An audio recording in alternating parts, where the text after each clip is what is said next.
The way I got into professional wrestling was a fluke, really. I was never a big professional wrestling fan. I had a good job with the government, and I wasn't really too thrilled on what I was doing. One day when I was at a local gym up in Allentown, Pennsylvania, and I happened to run into a couple professional wrestlers that had just moved into the area by the name of Rocky Soulman Johnson and Alpha the Wild Samoan. And one thing led to another. In fact, Rocky Johnson was putting together a show up in the Catskills in New York, and he needed a TV commercial shot for the show that he was doing. And I was doing a part-time job at a local video store and doing camera work on the side there. And I put together a commercial for him, and that just led one thing to another. The character John Rambo, believe it or not, again, I owe that to Neil Kirchhoff, Neil Superior. At the time, I was wrestling as John Maxwell. I went down to Memphis, Tennessee, and my gimmick was John Maxwell and Maxwell Silverhammer, and I was a heel with that gimmick. And when I came up at the time, not no more because over the years, the aging, but back in the day, I did have a very strong resemblance with the hair and all that, and the physique, and you can see some of the pictures and that. Neil took notice of that, and he said, you know, you should do a Rambo gimmick. And I was coming down wrestling for Neil at the time, and I'd come down, and the one time I come down, he has these brand new fatigues sitting there, combat boots, a vest and everything. He says, you want to be John Rambo? Heck yeah. So I got the new outfit and that was the start of John Rambo. I went down to Memphis, Tennessee. That's where I got my start. Neil came back down here where him and his father started the National Wrestling League together and started putting on shows here locally, drawing incredible crowds of 1,000 people or more, and that's unheard of in the independent circuit. And they did well. They did well for the time they were running it. And like I said, Neil passed away in 1996. I was out in Portland, Oregon at the time. His father, Dick, called me up, asked if I'd be interested in coming back here and taking over the school. And again, another incredible opportunity that fell in my lap. I came back, and just the grace of God and Neil looking down over us, the school just skyrocketed. Did a 180-degree turn. Not that it wasn't doing good at the time, but I mean just the way we took off in 1997 to where we are now, closing in on 1,000 shows. 1,000 shows in the last 10 years. Just had a 10-year anniversary for the House of Pain here that we started back in 1997. The year we're the most running independent professional wrestling organization in operation today. A lot of talent, most of the talent that we use is our local talent from the guys that are training here, guys that have graduated, likes of Professor Egon Ekton, Blackhawk, we've got Gutter Boy, we've got new guys starting off, new graduates such as Mr. VIP Viper. This guy's incredible. We get a little size on him with the skills that he's got. I've never seen anybody do a frog splash off a top rope. I don't know if you know what that is, flying through the air, you know, real goofy like they do. I've never seen somebody do a splash the way this guy does, and he's just starting off in the business. Wild Man Robbie Page, big time Corey Bush, Cocky Rocky DeCola. You know, we got guys signing up. A couple days ago, we got guys signing up today. We got guys signing up next week. We got a lot of guys coming into the House of Pain. And if they stick around with the program, they build a name for themselves with our fan base. And not only do we have a local fan base, but a national fan base, we have a worldwide fan base. Our website has just surpassed 1.5 million visits in the last 10 years we've been going. Again, that's an incredible statistic for any organization, let alone a independent professional wrestling league. So with that worldwide exposure that we get, we do like to mix our local talent with a lot of the big name talent. I mentioned earlier we're putting together a show in October where we're bringing in the likes of King Kong Bundy, Superfly Jimmy Snuka, Johnny Valiant, guys like this, and we'll bring them in and we'll stick them in with our Robbie Pages and our Mr. Vipers and Professor Egon Ekton. So it works out good. The fans get to see these big name stars, and not only that, then they get to see them compete against our local guys that they see come in here starting off at ground zero, day one training, watching them on our free shows throughout the week, progressing, earning their certificate, and becoming skilled, quality professional wrestlers. You know, so again, we're very proud of our product that we put out. You'll see what I'm talking about. Not only are they great athletes, but they're gentlemen. You know, this is something that they learn when they come here. They're not just learning how to become a professional wrestler, but you learn, it's just like any other fraternity that you belong to. We take a lot of pride. We're a tight-knit unit. We'll help each other out to the end. And they learn a lot from that, not only from the professional wrestling, but the camaraderie, you know, just everything, a tight unit. It's like the military or like a fraternity at college. And it's something to be proud of. It's a tried and true method of training. The guys start, we get guys starting, like I said, that, you know, they could start anytime. We have an open door policy as to when the guys start training. It's not like we have certain dates and the class starts then. You know, a guy could start today and we could have a class tonight where, you know, we got 10 guys in there, all at different experience levels. We break it down, but basically we keep the new guys together, get the experienced guys to help them out with the basics, working their way up to, the main thing is to get them ready for their first match. And by doing that, they just got to come in, start with the basics, hitting the ropes, the bumping, the different maneuvers, the techniques, the counters, all that good stuff. There's a lot involved. There's a lot involved that requires learning how to do things safely. You have to know how to do things to your opponent the right way so you don't hurt them. You know? And the guy that's getting it done has to learn how to receive whatever's getting done so he doesn't hurt himself as well. This ring here actually has a lot of history to it. The canvas might not look too pretty right now. Again, it's because we use a lot. But the ring started back in the 80s down in Memphis, Tennessee, Dallas, Texas area. It was owned by Jerry the King Lawler, another big name that you know of. And Neil Superior, son of the NWO owner, Dick Karakoff, Neil Karakoff, they purchased this ring off of Jerry Lawler. There's a lot of a lot of upkeep on a ring. Especially if you use it like we do. We're in this ring a minimum 3-4 times a week, and sometimes we've had upwards of 5,000 pounds of wrestler in this ring at one time.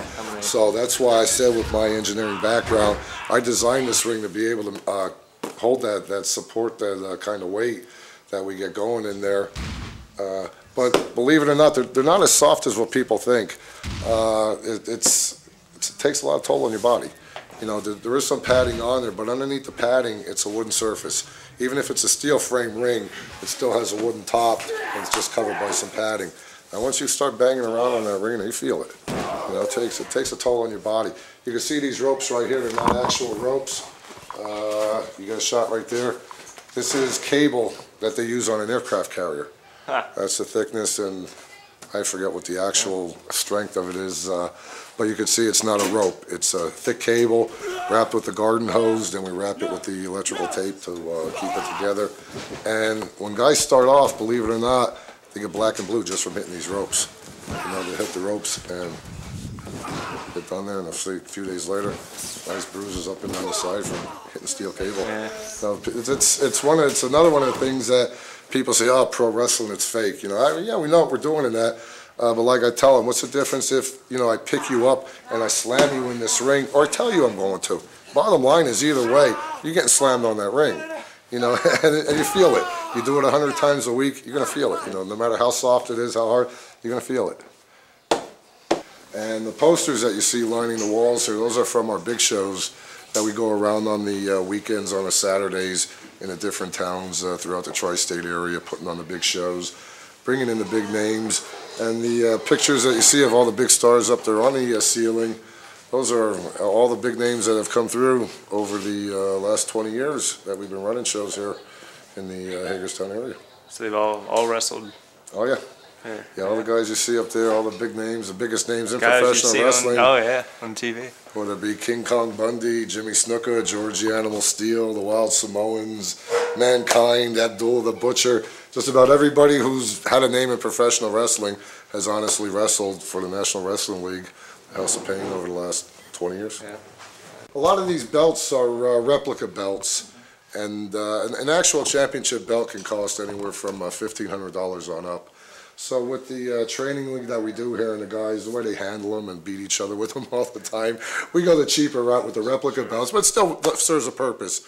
You know, the guys take pride in, you know, it's a prestigious thing to get a title, no matter what it looks like, you know, because it's the top of their class, you know, and it's something that they all shoot for. They take pride in winning a title, wearing it. And yeah, those are the various ones. We got our heavyweight, cruiserweight tag teams, or lucha libre, we got them all. We do all the styles here, the hardcore, everything.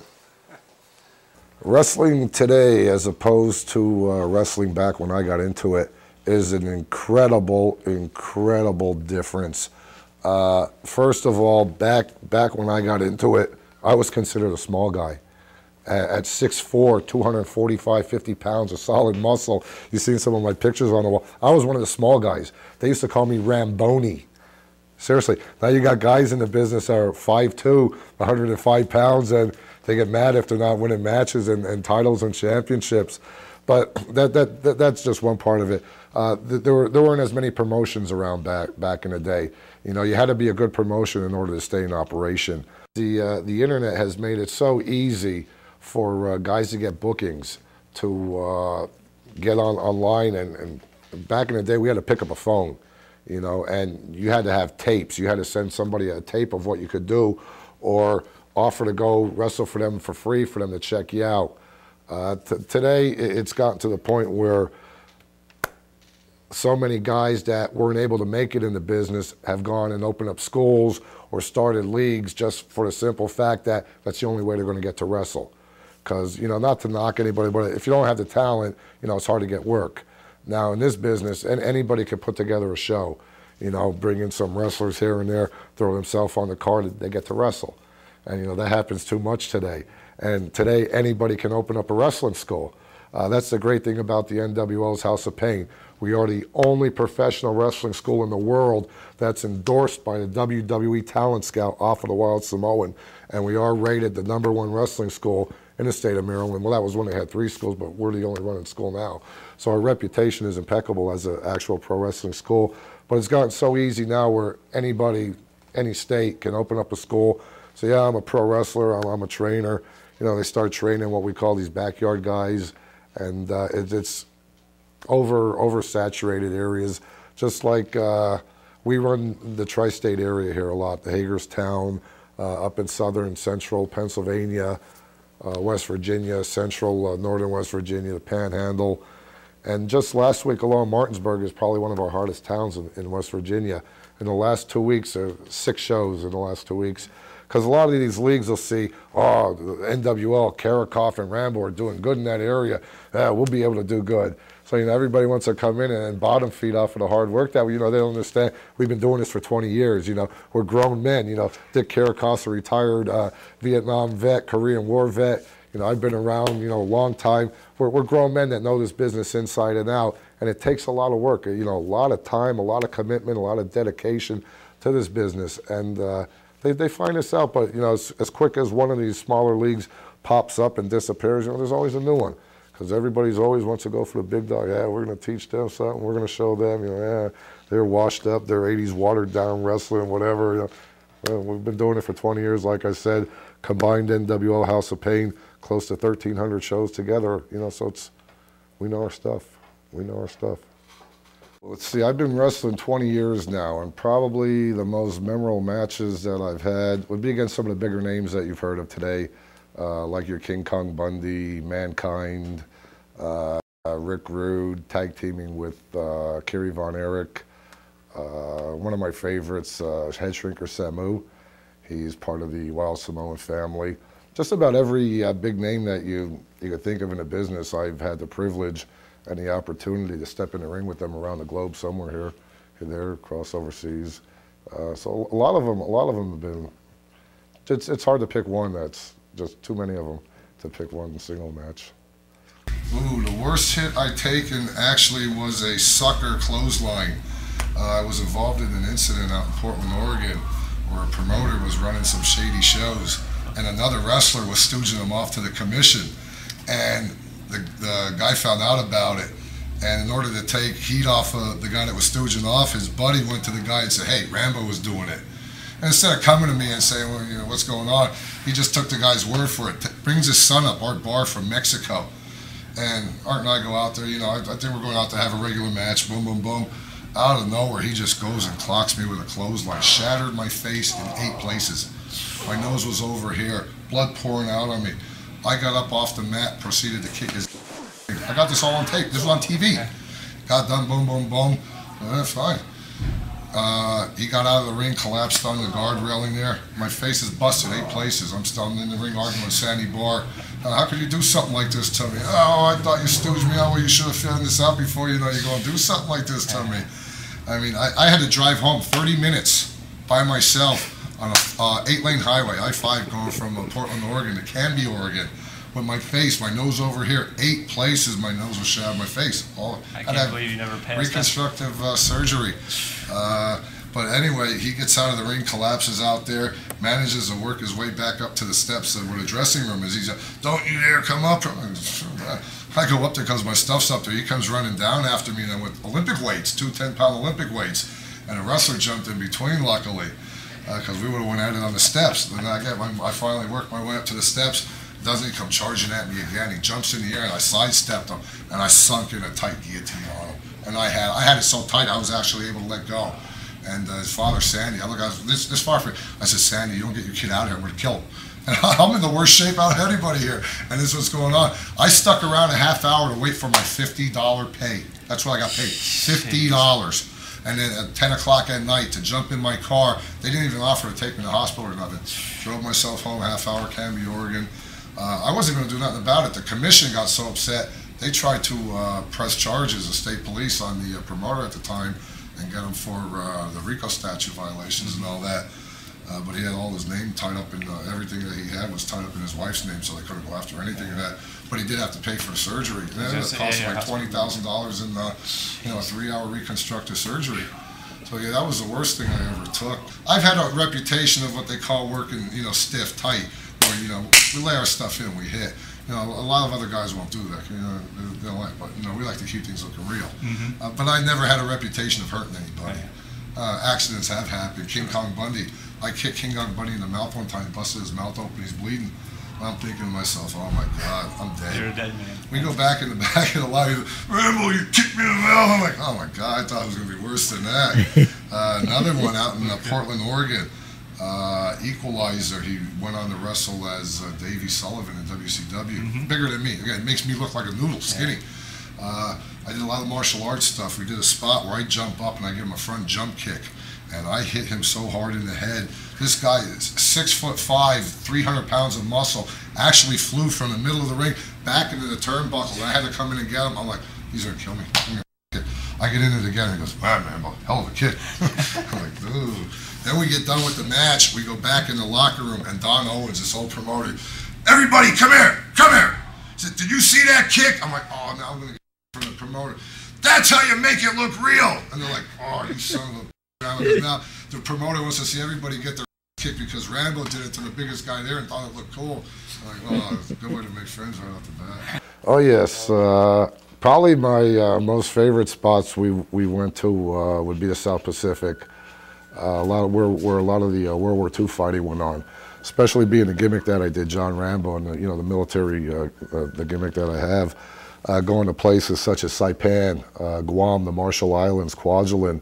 Palau, where there's actual still left over Japanese tanks, Japanese 2-man submarines on the beach, cannons, howitzers that were left over from World War II, Suicide Cliff in Saipan, just some places where some of the most incredible fighting in the history of mankind ever took place, and to go there, not only to witness these areas and experience that, but then also entertain fans and, you know, doing something you love to do.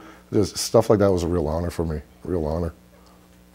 As I look back over the 20 years that I've been doing this, like I had mentioned, I left a good paying job with the government to take a pursuit at professional wrestling.